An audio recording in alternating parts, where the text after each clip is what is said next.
મિત્રો, આપણે સૌ જાણીએ છીએ કે દીકરીઓ આપણા સમાજનું ઘરેણું છે. દીકરી વગર ઘર સૂનું લાગે છે અને સમાજ પણ અધૂરો છે.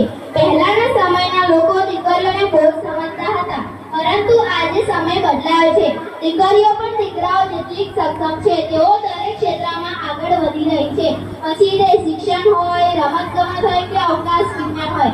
આપણે બેટી બચાવો એટલે કે દીકરીઓને બચાવવાની અને તેમને ભણાવવાની વાત શા માટે કરીએ છીએ? કારણ કે હજુ પણ કમનસીબે કેટલાક લોકો દીકરીઓને જન્મ પહેલા દુનિયામાં આવવા દેતા નથી. આ ખૂબ જ ખોટું છે. દીકરીઓ પણ આ દુનિયામાં જીવવાનો, ભણવાનો અને આગળ વધવાનો પૂરો અધિકાર ધરાવે છે. કન્યા કેળવણી મહોત્સવનો મુખ્ય ઉદ્દેશ એ છે કે દરેક દીકરી શાળાએ જાય, શિક્ષણ મેળવે અને પોતાના પગ પર ઊભી રહે. જ્યારે એક દીકરી ભણે છે ત્યારે તે માત્ર પોતાનું નહીં પણ પોતાના પરિવારનું અને સમાજનું પણ ભવિષ્ય ઉજ્જવળ બનાવે છે. આજે જે નાની બહેનો શાળામાં પ્રવેશ કરી રહી છે તેમને જોઈને મને ખૂબ આનંદ થાય છે. આપણે સૌએ તેમને ભણવા માટે પ્રોત્સાહિત કરવા જોઈએ અને તેમને આગળ વધવામાં પૂરો સહયોગ આપવો જોઈએ.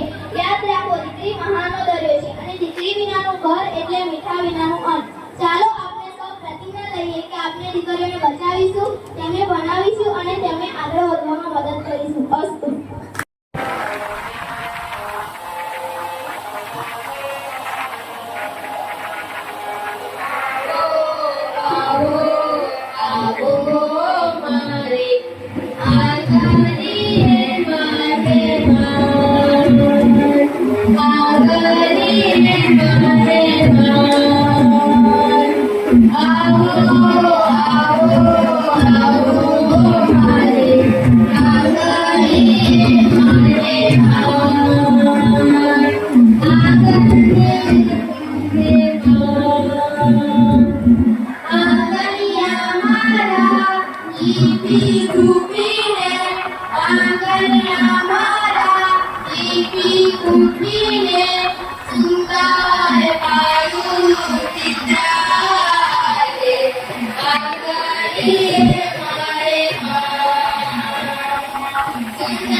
સવારે